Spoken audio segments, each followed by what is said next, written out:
Meus irmãos, eu tenho uma palavra que tem abençoado meu coração e ao mesmo tempo me desafiado.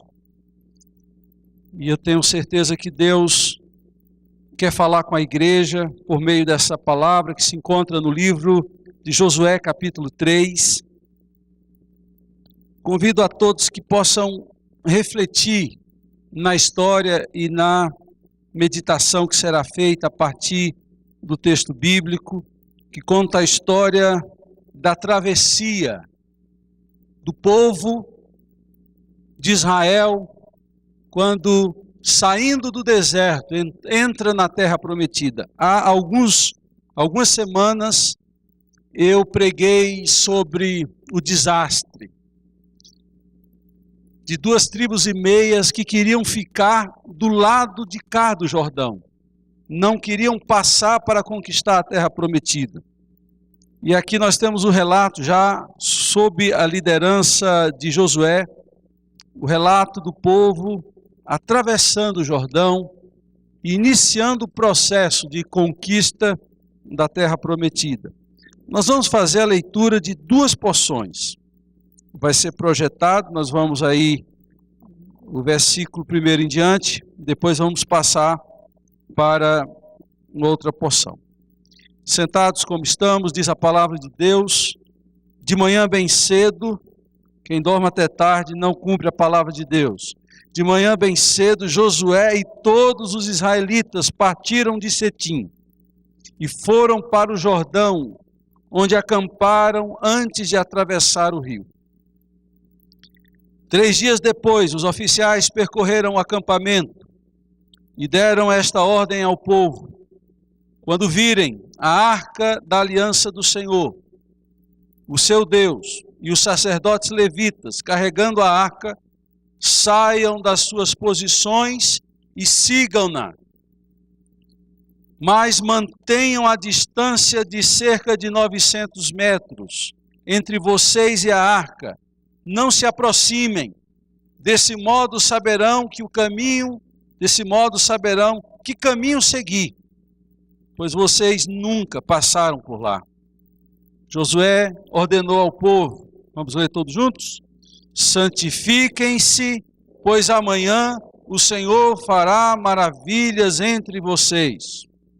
E disse aos sacerdotes: levantem a arca da aliança e passem à frente do povo. Eles a levantaram e foram na frente. Versículo 6. Agora o 7.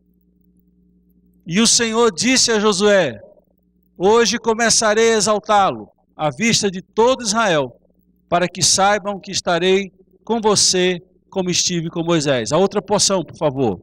A partir do versículo... versículo 13, isso. Está escrito: quando os sacerdotes que carregam a arca do Senhor, o soberano de toda a terra, puserem os pés no Jordão, a correnteza será represada e as águas formarão uma muralha.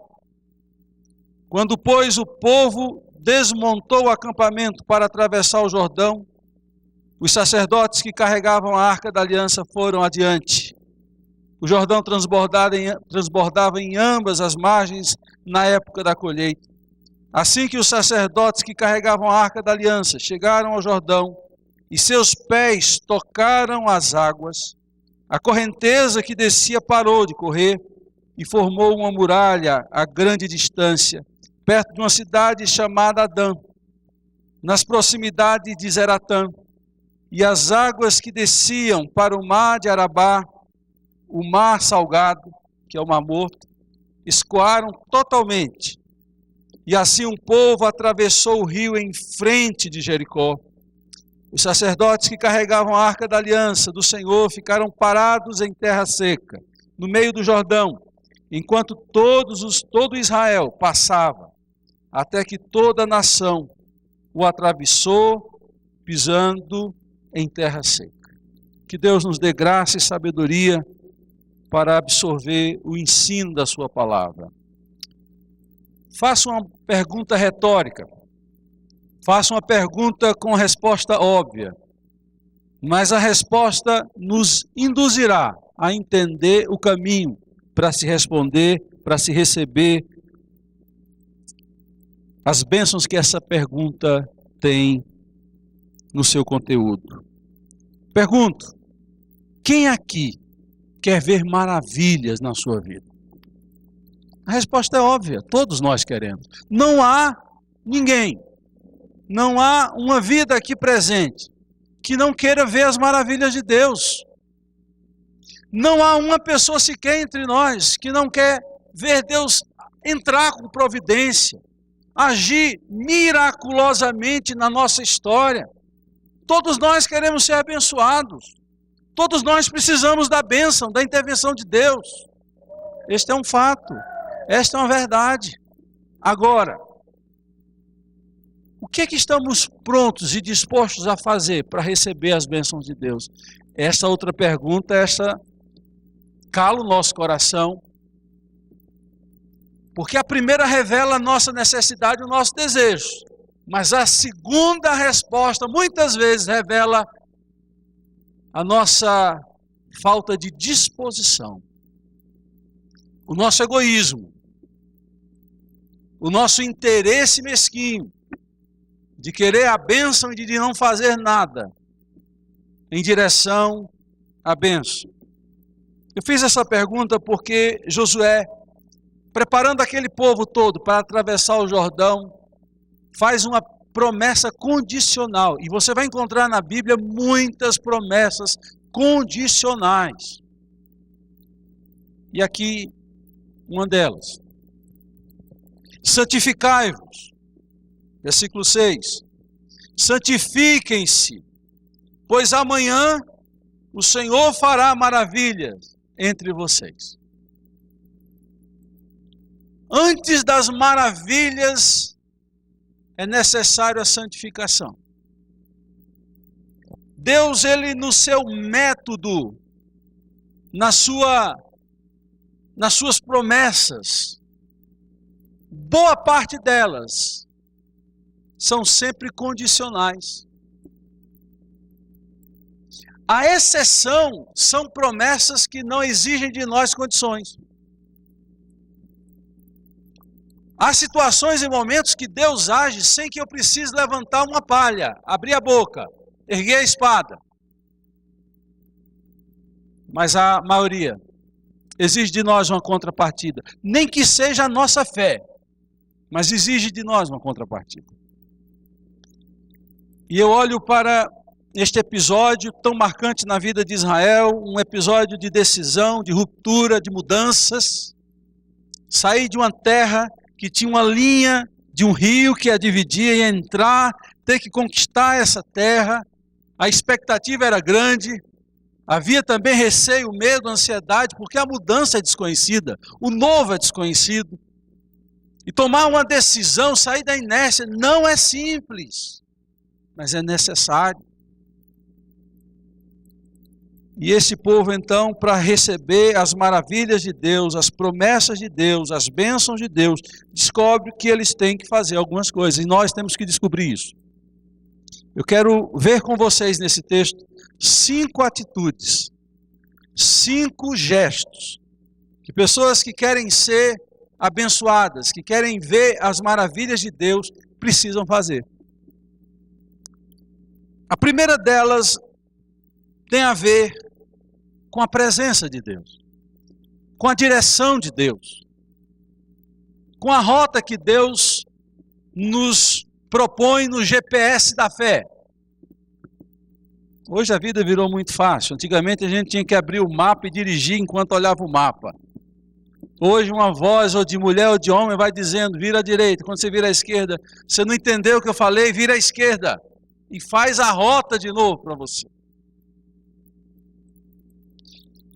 A arca do Senhor era o símbolo da presença de Deus no povo da aliança, no povo de Israel. O Santo dos Santos era o recinto mais sagrado do templo e do tabernáculo. E por que era o recinto mais sagrado? Porque ali estava a arca da aliança. Era ali que ficava a arca da aliança. A coluna de glória que saía de sobre o tabernáculo, saía de cima da tampa da Arca da Aliança. Se tinha algo que representava a presença e continha a presença de Deus, era a Arca da Aliança. Na caminhada do deserto, quem já leu a Bíblia, estudou a Bíblia, sabe que a Arca da Aliança, ela era central na distribuição das tribos. As tribos se compunham ao redor da Arca da Aliança. Ela era central. Toda a caminhada foi assim. Mas algo diferente acontece aqui, porque Josué recebe uma orientação de Deus, e a orientação era: os sacerdotes levitas segurarão a arca e irão à frente, e o povo irá atrás e obedecerá uma distância mínima de 900 metros. A arca estaria à frente, Deus estaria à frente, conduzindo, guiando. Um povo que quer conquistar as bênçãos, que quer transpor o rio, que quer ir além, mas além com Deus, precisa entender que antes de conquistar qualquer coisa, ele tem que deixar Deus nos conquistar. Deus tem que estar à frente. E você só deixa Deus ir à frente quando você se submete a Ele. Nós nos descobrimos muitas vezes à frente de Deus, porque nós tomamos decisões na nossa vida que Deus não anuiu, Deus não autorizou e Deus não referenda. E muitos até oram querendo receber a direção de Deus, mas não esperam a resposta e tomam a frente. Outros não estão nem aí se é vontade de Deus ou não. Mas aqui está a orientação de Deus. Vocês querem ver maravilhas? Deixa a presença de Deus ir à frente. Deixa Deus guiar. Deixa Deus conduzir. E nós descobrimos isso não apenas no Velho Testamento. Essa vai ser a máxima de Jesus. O verbo que Jesus mais conjugou foi o verbo seguir. Vem e segue-me. Deixa os mortos enterrar os seus mortos. Quanto a tu, vem e segue-me. É assim que ele chamou os discípulos. E seguir é uma ligação muito clara com posições. É um chamado posicional. Um vai à frente, outro vai atrás. Quando a presença de Deus, quando Deus vai à frente, eu chego em algum lugar. Até a proposta de salvação é essa. Jesus vai dizer: eu sou o caminho, a verdade e a vida. Ninguém vem ao Pai, senão por mim.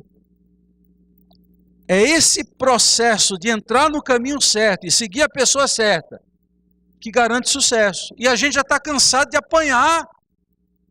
Quantas vezes você já não apanhou por seguir os seus instintos, sua vontade, deixar Deus na poeira das suas escolhas? E depois chora amargamente, e a gente chora, e Deus é tão bom que nos aceita de volta. Mas nós sofremos muito por tomar as nossas decisões e fazer as nossas escolhas e não deixar Deus ir à frente. Queremos ver maravilhas no nosso meio, na nossa vida, Deus tem que ir à frente. Segunda coisa, é necessário manter a distância certa, ou é necessário desenvolver um temor reverencial. Na história das famílias, na história da religião, você vai encontrar sempre atitudes discrepantes e diametralmente opostas. Tanto nas famílias quanto na religião. Basta olhar para o modo educacional de uns 30, 40 anos atrás. O segredo da educação de 30, 40 anos atrás era de você ter um medo do seu pai, principalmente do pai. Tinha mães que eram bravas, que você tinha medo do pai e da mãe, a coisa complicava. Mas era o respeito mais pelo medo, porque o negócio era sério. Escreveu, não leu, analfabeto. Escreveu, não leu, pau comeu. Então a gente tinha aquele negócio de ter respeito, né? Alguns diziam assim, meu pai olhava, eu já sabia qual era o meu lugar. Era um método muito em cima do medo. A religião também andou muito por esse caminho. O Islã anda muito por esse caminho. Há muitas religiões também evangélicas que o sujeito vem por medo.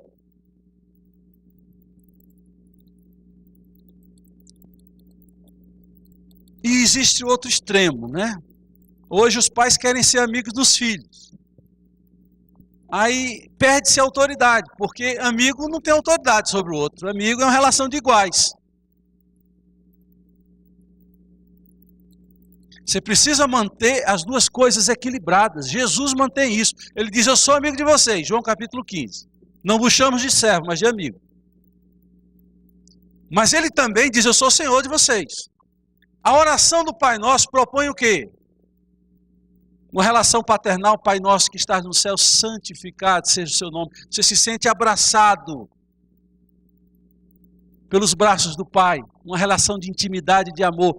Mas ao mesmo tempo, a própria oração do Pai Nosso diz assim, nos ensina a olhar para esse Pai amigo e dizer, seja feita a tua vontade, assim na terra como no céu.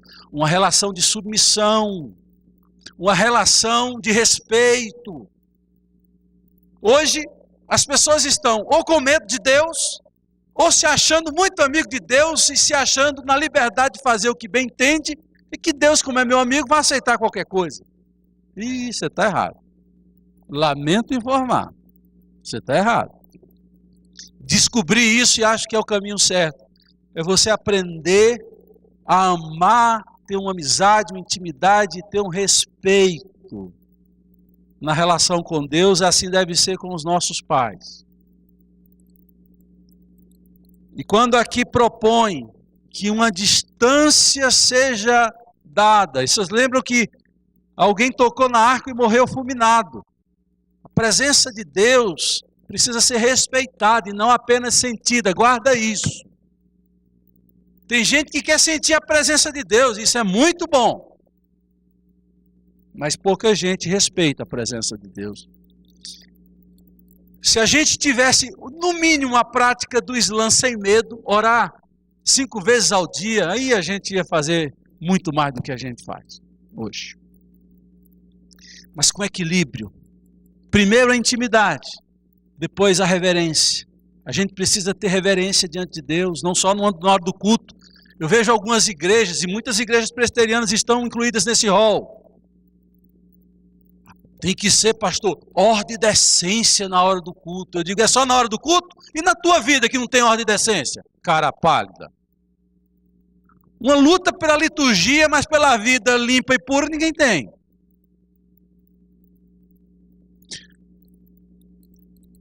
O salmista vai dizer, Deus está no seu tempo, cale-se diante dele toda a terra.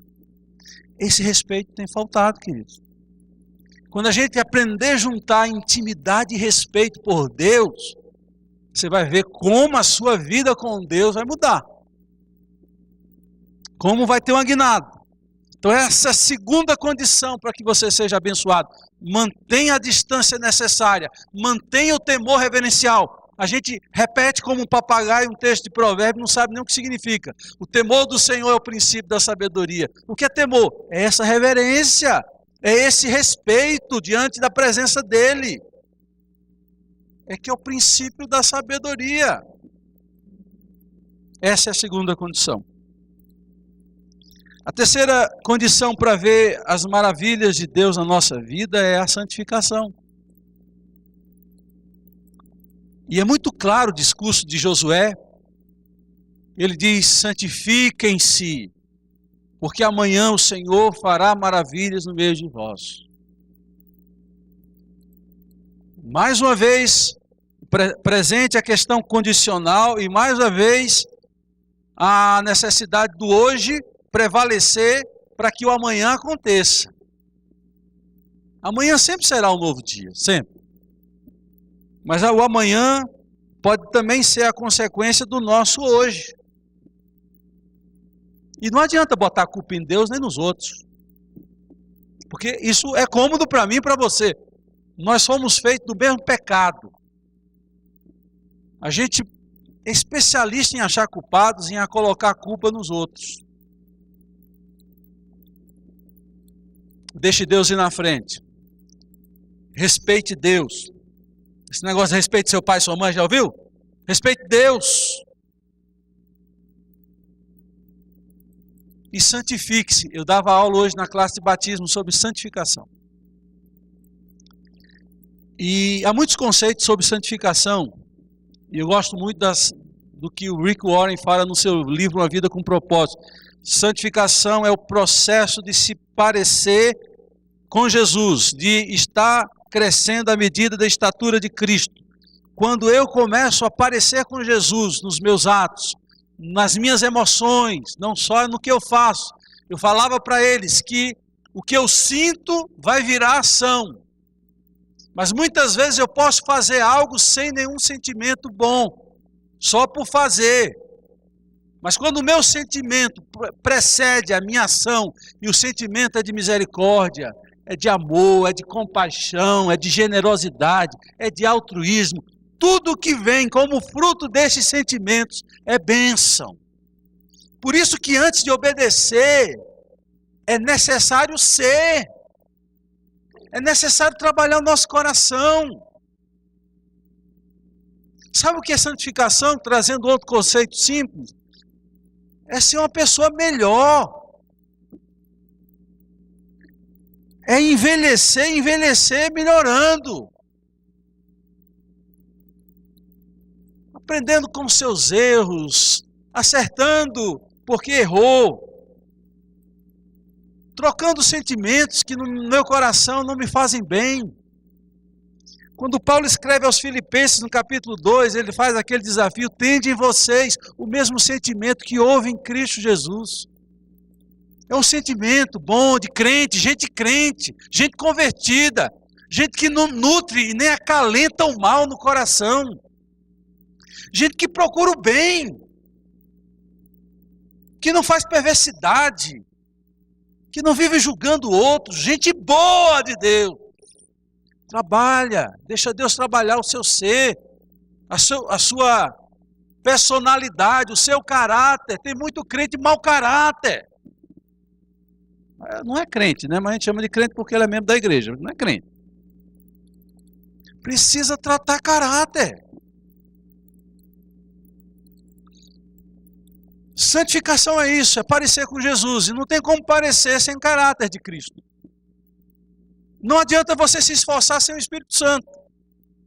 Vai ser, o Rick Warren ele fala no seu livro, muita gente pensa que santificação é um processo de imitação. Não. Santificação é um processo de habitação. O Espírito Santo habita em nós e nos dá forças para poder cumprir e fazer aquilo que na carne, na vontade do homem, com o braço do homem, não consegue fazer. É o Espírito Santo trabalhando em nós, mudando o nosso ser e fazendo com que as nossas ações sejam sinalizadores do que nós somos. Pelos frutos conhecereis. Sinalização. O fruto é uma sinalização da árvore que eu sou. O segredo da vida cristã é o verbo ser e estar. Jesus vai dizer: vocês são o sal da terra. Vocês são a luz do mundo. É o que ele diz que nós somos e devemos ser que vai determinar se o que nós fazemos revela o que somos.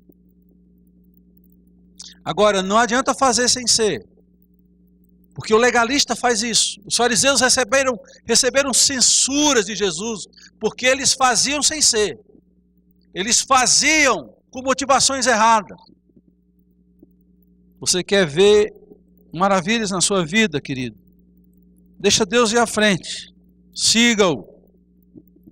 Desenvolva o temor reverencial por Deus. Mantenha a distância. Santifique-se hoje, para que amanhã o Senhor faça maravilha. Quarto gesto, quarta ação, para que as maravilhas de Deus cheguem em nossas vidas. É necessário viver pela fé ou dar um passo de fé.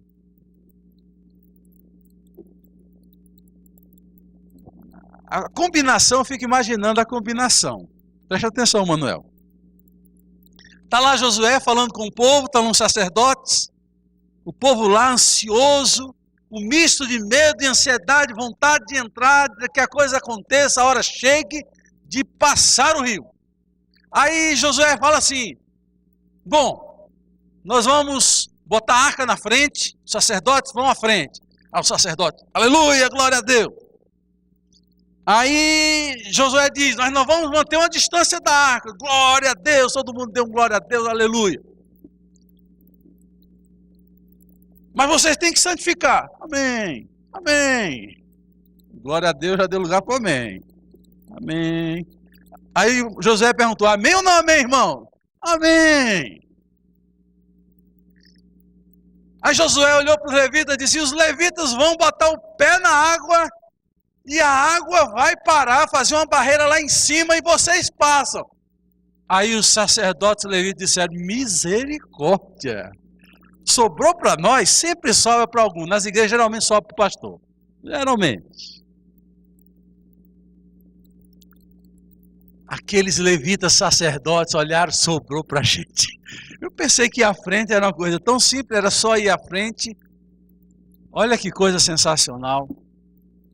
A água só vai parar quando você der um passo de fé. Tem que dar um passo na água. A água não para e você entra. O que aconteceu lá sob a liderança de Moisés. Quando Moisés levanta a vara, o mar se abre e o povo passa a pé enxuto. Moisés não teve que botar o pé na água. E para completar, e para complicar mais a coisa, está escrito aqui que era tempo da colheita e o rio estava cheio. A ribanceira, a água chega, solapava assim. Aí o sacerdote olhava assim, Rogério, agora lascou, sobrou para mim. Tem horas na vida que você diz, e agora, José? É grande demais o desafio, Senhor. Não pode ser algo menor, não, Senhor. Não pode ser um desafio menor. Senhor tem que encarar esse tanto de água e meter o pé sem enxurrada e me levar. Isso são os argumentos e pensamentos que nós, todos nós, diante de uma prova de fé, fazemos a nós mesmos. E a Deus. Mas lá vão os sacerdotes à frente. É preciso ter coragem, queridos, de dar um passo de fé. É preciso ter coragem. E eles vão. E há um medo daqueles, né? Eu não vou botar o pé não. Esse negócio é da loucura. Esse negócio não vai dar certo. Se você quiser ver os milagres de Deus, a bênção de Deus, você tem que dar um passo de fé. Eu era novo convertido, tinha uma música antiga que dizia, um passo só vai mudar a sua vida, um passo só, é lá antiga. Eram as bregas do evangélico da época, isso aí em 86. Um passo só. Depois vocês botam lá no YouTube, um passo só. Aí vocês vão dizer, pastor, seu gosto melhorou bastante. Melhorou, mas era um passo só.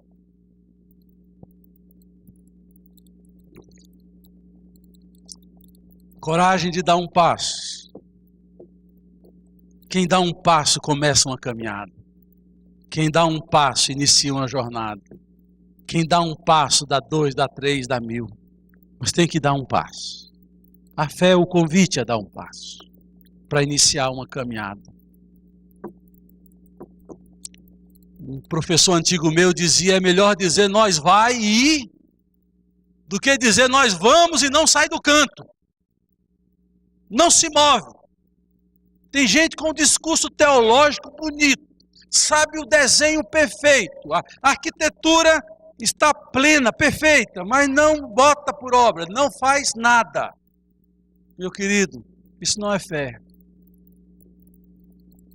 Canta-se até, toda vez que a minha... Aí fecha os olhinhos até. Minha fé é provada. Aí chega, pensa assim, né? Aí balança a mão e o corpo. Tu me dás a chance de... Isso na teoria é muito bonito, não é não? Na hora da música, você até fecha os olhinhos para cantar. Aí vem o furacão, qual é o nome do último aí, Carlos Pellegrini? Passou? Aí vem o médico. Aí você diz assim, meu médico, me socorro, meu Deus, o que é que está acontecendo na minha vida? Ai, meu Deus, meu pai. Aí vem o médico. Aí você descobre que tem que dar um passo para o Jordão abrir. Um passo de fé. E a gente descobre que não tem fé nessas horas. A gente descobre que não está vivendo na fé. Porque a fé é teórica. Porque a fé, você está se iludindo. O justo viverá pela fé. E eu preciso trabalhar o meu coração para ter fé todo dia. Todos os dias. Eu preciso trabalhar o meu coração. Quinto e último lugar. Para ver as maravilhas de Deus é necessário que haja obediência.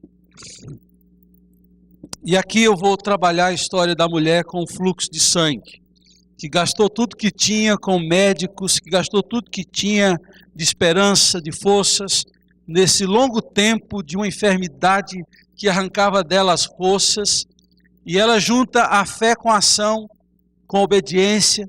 Quando Jesus passa, e ela então enfrenta uma multidão que circundava Jesus, uma multidão que a impedia de chegar. Lembre-se que ela era fraca, débil, limitada nas suas forças, e ela consegue achar forças onde não tinha. Mas antes de ir, ela pensou, e no seu pensamento ela encontrou forças para a sua obediência, para a sua ação. Ela diz, e eu tocarei na orla das suas vestes. Mas para chegar na orla das vestes de Jesus, tinha uma multidão aglomerada. O plano era a fé. Tocarei nas vestes dele. A obediência é a ação.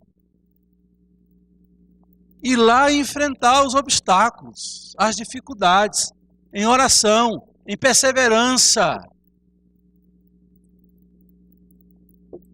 Nós somos latinos e a nossa latinidade, se essa palavra existe, ainda bem. Se não existe, acabou de ser criada. A nossa latinidade. Nós somos muito emotivos, nós precisamos muito de sentir para fazer. Então nós temos esse negócio do abraço, do tapinha nas costas, nós precisamos muito da emoção para fazer. O japonês, o alemão, se sentir bem, se não sentir, faz. A disciplina, ela precisa de uma motivação, sim. Mas muitas vezes a motivação não está ali. A única motivação é a fé. Não é o sentir, mas é a confiança. E você se joga nos braços do Pai, contrário a todos os seus medos e pensamentos contrários que bombardeiam o seu coração. E você se joga e diz assim, não estou entendendo nada, não tem lógica alguma o que eu vou fazer agora, mas se ele diz para fazer, eu vou fazer. A gente vive em tempo de crise. Em tempo de crise, a primeira coisa que a gente faz é guardar o nosso pouco dinheiro. Aí Deus nos desafia a investir no reino dele. A gente fala, não, Senhor, peraí, isso aqui não. Está crise, o senhor está vendo não? Aí você lembra da história da viúva, que deu do que não tinha, e você e eu somos envergonhados por viúvas na Bíblia, que resolvem crer. Você e eu, muitas vezes, queremos uma vida cristã fácil e não queremos pagar um preço do esforço, da dedicação. No Novo Testamento, há oito textos bíblicos que nos chamam a fazer a vontade de Deus com esforço. Eu lembro de um, Jesus falando que o reino de Deus é tomado com esforço. O que é esforço? é enfrentar algo e dar de si energia, perseverança, determinação para fazer. A gente é assim, o chão está quente, vou voltar para a barraca. A gente precisa aprender a viver pela fé e a esforçar para ver as maravilhas de Deus chegando em nossas vidas, queridos. A obediência, contava a história dos sacerdotes levitas. Só eles foram chamados a colocar o pé. Quando o rio abriu, todo mundo passou. A bênção muitas vezes chega por causa de alguns. E eu vou dar uma palavra para vocês. Honre quem pisa na água para você passar.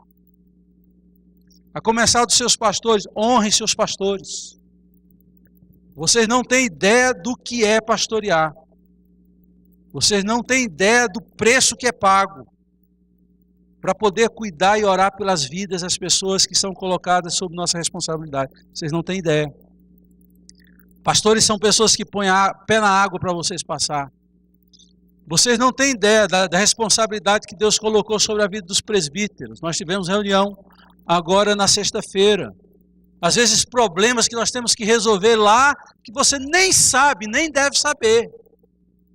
E nem precisa saber. Homens que pisam na água para vocês.